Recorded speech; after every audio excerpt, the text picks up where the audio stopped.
Dear Building Better Leaders, since my promotion, I've noticed a strange pattern.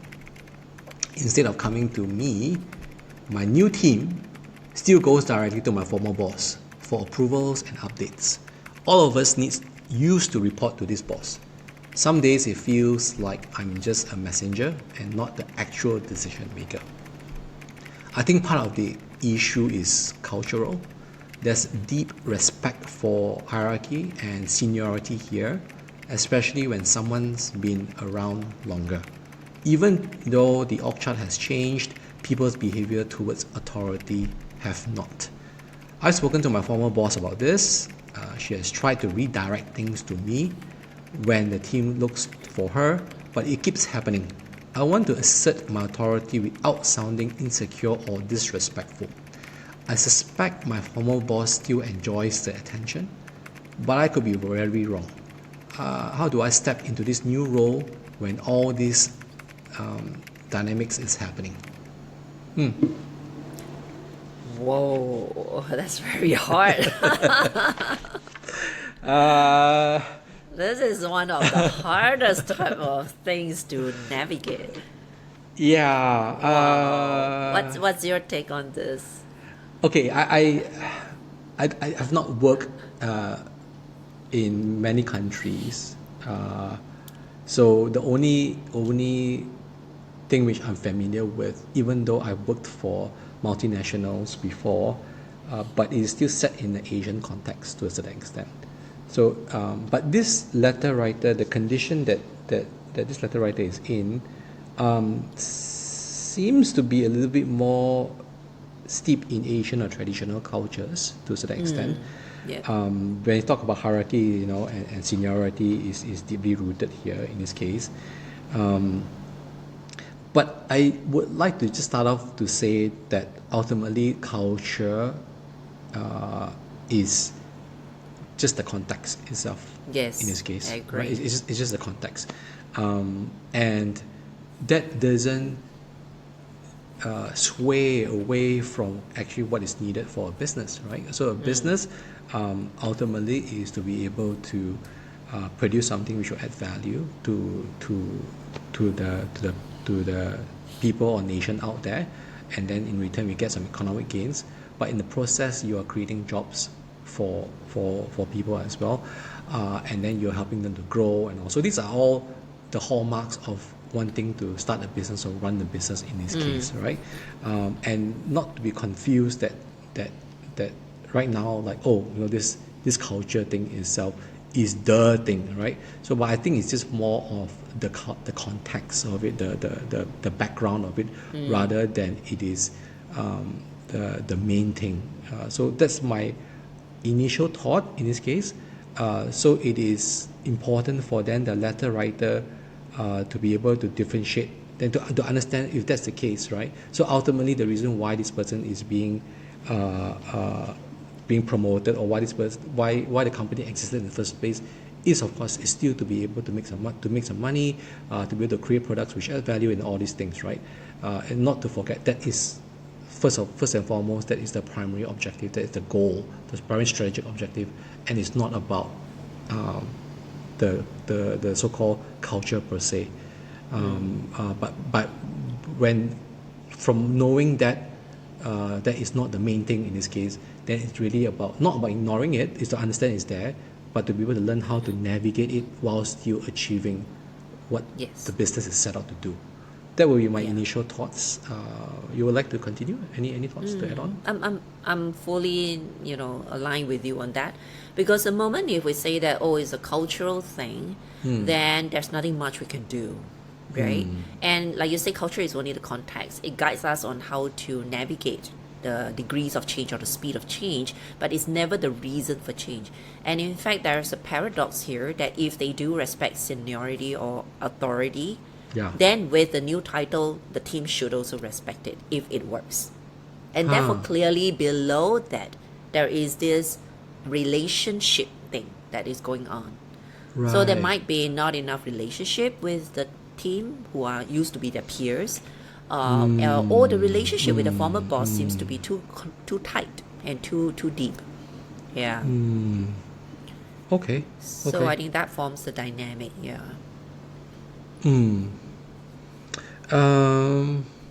The other thing I would like to also talk about, since you talk about the topic about the relationship, right? So you're right. I never thought about it from that perspective. If really it's about titles, then clearly this person would not have this problem.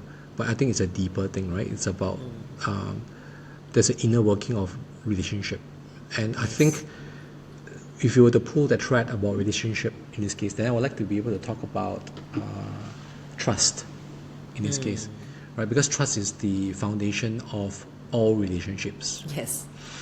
And I think then the letter writer needs to be able to think about that, okay, so if it's the lack of trust, right, then the question is that how do I build this trust? Yes. And I think I would like to help people to understand that trust is beyond playing trust falls. Trust is beyond buying pizza for them. Ouch. Yeah. Trust is beyond having a pool table for them to play. That's the thing is, I like it or not, especially I think when you are being put in the position where you used to be peers, then now you're being put in the position that you are governing, so-called taking care of them in this case. Like it or not, I think the people they are going to be silently judging you, whether or not you can do the job, whether they can trust you or not, like it or not, right? I think there's something personal there's something personal about it. I think every manager should understand that they need to be able to create an environment, or to say that you just can't go there and say that, hi, I'm your new boss, trust me. You can't. You need to be able to build this trust in this case, right? And then when I tell this to certain people, especially if they are somewhat already a seasoned manager, and then they join a new company and so on, they get offended, when I say that you have to rebuild the trust, or at least start building trust with these people, because they think that, oh, why should I already have, I already cut my metal, right? I already done my tour of duty already, right? I've got 20 years under my belt and so on. Why should they should be the one, that kind of thing. So like I said, like it or not, people would be judging you. People would be thinking whether can they trust you or not. So back to this trust thing, right? So then how can you build trust? So for a manager in this case, even though you may know them, your peers before now, they want to know that, number one, whether or not you are competent. Competent here means whether or not you can manage the situation, whether you can manage high pressure, whether you can do strategic stuff and all these things, which is Or solve their problems. Yeah, the technical competency of the job which is needed, whether or not you understand what the job requires. I think that is something which the letter writing needs to understand. That's the first step, competency. The second thing is also with regards to character, right? So whether or not the letter writer is do what the person say that they will do, right? The integrity of it. And the third C in this case is actually more of like 3 and 4 It's actually care. So whether or not there's care and concern for them. So I think we talked about in one of the earlier podcasts, it's about the little things that you do. Yes. Right. It's not just only the grand gestures, but the little things. The small things, like if you understand that one of them is having a 4-year-old who's having a problem in school or in preschool, it's to be able to remember those details and say, hey, how's your daughter doing? Is she coping well in school? And all these things helps. And the last C in this case is a challenge, right?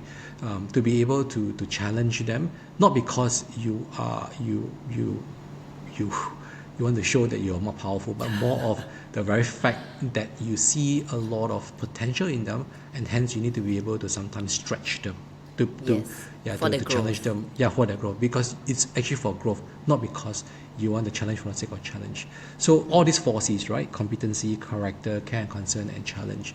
Is it there? Because if you are focusing on all these things, not once or twice, but consistently doing it, intentionally doing it, doing it with clarity, doing it with empathy, and all these things, then I believe that the relationship will be tighter, or at least redefine the relationship.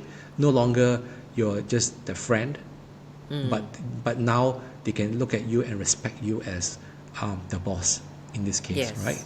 Yeah. So I think that is important for the letter writer to think about when it comes to redefining their relationship with them right now.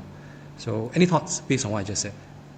Yeah, I think you touch on a very key point about respect. So respect doesn't mean they need to like you. Respect is about when you bring value and they see your niche of contribution. So it's important to know what is the value that you're bringing, because if they can get the same value out of their former boss, the human beings being habitual, they will continue to do that and not seeing anything that's wrong, right? Therefore, then you have the letter writer needs to rethink about what is the value he or she can bring to the team, and also to the boss. Yeah, and therefore present it to both sides to really get an alignment on that. Yeah, so like, for example, last time when we worked together, before that was my first regional role when I took Southeast Asia. Before that, I was always in a country level, like your position last time. Yeah. And I was always complaining about regional people, giving us more jobs, trying to impose things on us, not understanding the market. And then when I moved into a regional role, then I very shortly I realized that, oops, I think I'm doing the same thing of what I dislike about, when I was in a country. So that was what made me rethink, how can I add value to my countries? Rather than just coming from a high and mighty kind of role and say that, hey, you need to do this, you need to do that kind of thing, just to serve my agenda. So I think it's the same thought process that I'd like to urge this letter writer to think about. What is the value that you want to present to your teammates now that they can't get from their former boss? Yeah. And of course, what is the value you can offer to your former boss, who is still your boss likely right now, that, why he or she needs to delegate more to you and give you the authorized power to actually do your job. Yeah, I think that could be a line of thinking for this letter writer to ponder. Okay. I think the other thing which I also would like to call out to the letter writer to rethink again,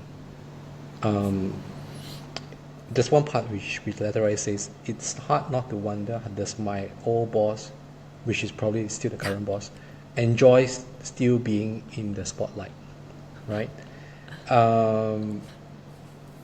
I think that is something which this letter writer needs to clarify with the boss, because the letter did say that have spoken to the former boss about this and so on, but I'm not too sure whether or not spoken and whether or not the former boss, which is a lady, whether or not she understood really where you're coming from in this case, right?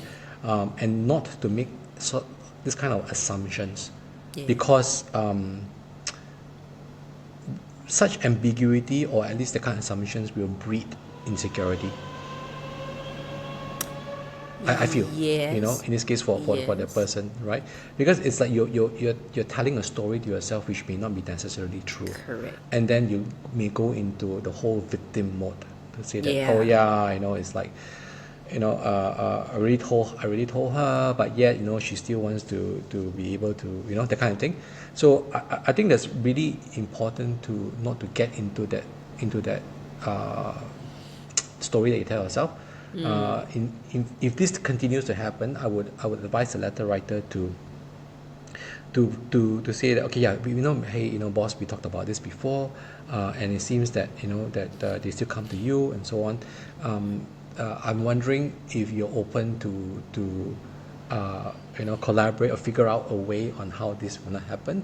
Let's look into, for example, let's look into the Monday meetings that we have, for example. So can we agree that during the Monday meetings, and when anyone want to ask anything, so instead of you jumping in, to answer it, can I suggest that to say, hey, pass it to me to answer in this case. Yes. So something like that, kind of work it out, before the actual meeting itself, and see where the boss is. I think most of the time it could be just a blind spot for this lady boss in this case. I agree. I don't think the lady boss will say cannot. I want to answer. No, I like. I think it's more like you have to earn your own trust. I don't think so, right? Yeah. But it is having those conversations rather than just telling stories that I think she just like the limelight. Oh yeah, I think she just enjoys the attention. I think that's not helpful. That is kind of like almost like a victim defeat sort of mindset. So letter writers should consider that and not to tell stories which is not helpful to you. You need to tell stories which is helpful and not hurtful or harmful. Yeah. And I fully agree with you, because the question itself, if the answer is yes, I like the limelight, I want to still hold a relationship, how else can I, Or if the boss said, no, I don't like the limelight, that's not my intent, but continue to do so. I mean, it's like, so therefore asking that question is not really useful, like you say. And instead should highlight what you want the former boss to support you on, what you need her to do for you. Be very specific so that she has something to work towards, rather than tell her, don't do that. Yeah. So I think that is about the way of giving constructive feedback. But I think as you talk, actually one more thing came to my mind is about the definition of real change. So how do you know that a change is pseudo, just formality, or how do you know that the real change actually happened? Is the question of whether you can go back to old practice. Whether there is still a back door that allow you to do the same old. If there is a back door, then there is no real change. So in this case, it seems like what the letter writer was experiencing is that there is a back door where people can continue to go back to the old boss. I think it's really to kind of evaluate that and see how to close the back door and yet keep the relationship. So it's not about choosing either or. I think the relationship that the former boss still wants, and it can still be very helpful, because imagine that, the letter writer some days cannot manage certain things, or there are conflicts with the team, and the former boss actually now with a relationship with your team can actually come and support you as well. Wow, yeah. So don't see it as either or, that only she can have the relationship or it's me, Don't go into that space. And I think when it comes to levels of change, there are 4 levels of the thoroughness of change.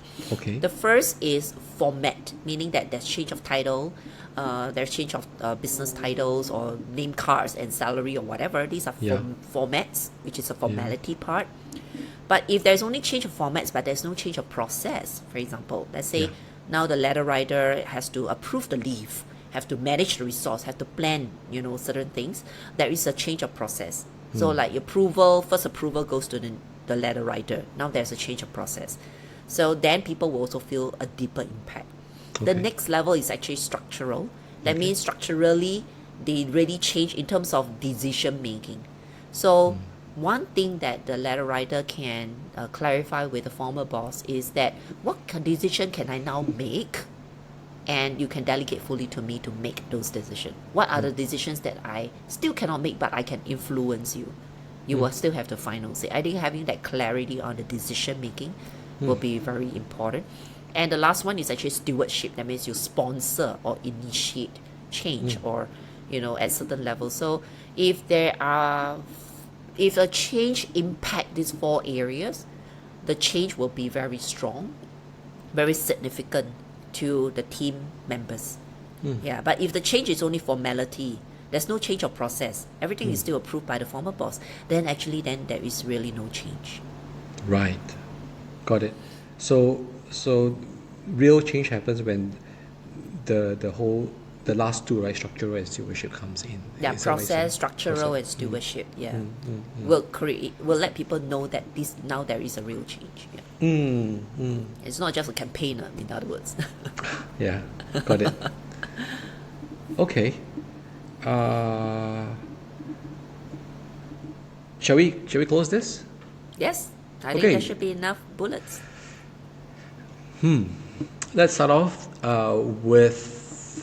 Okay, so what are we telling the letter writer? So these are some of the things which I captured.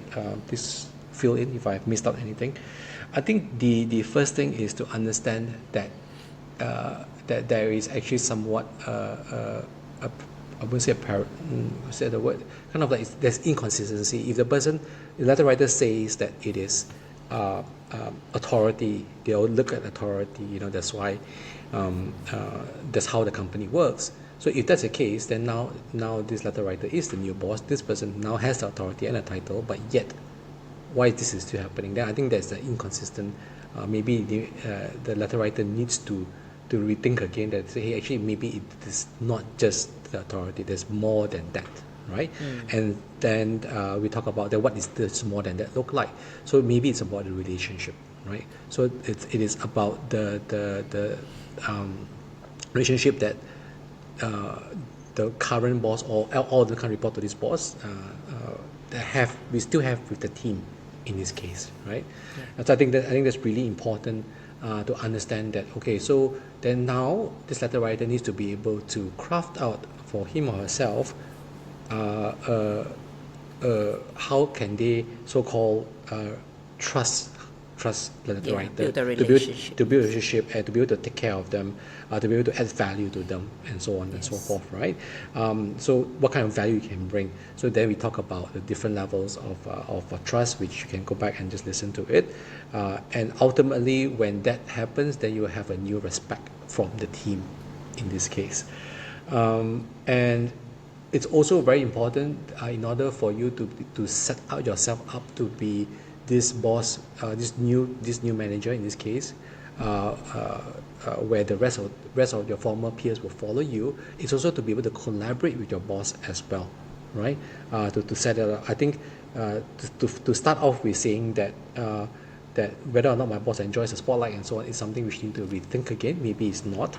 To be very specific on how your boss can actually help you. So rather than telling your boss to say don't do this, but more of like telling the boss to say let's figure out what to do instead, right?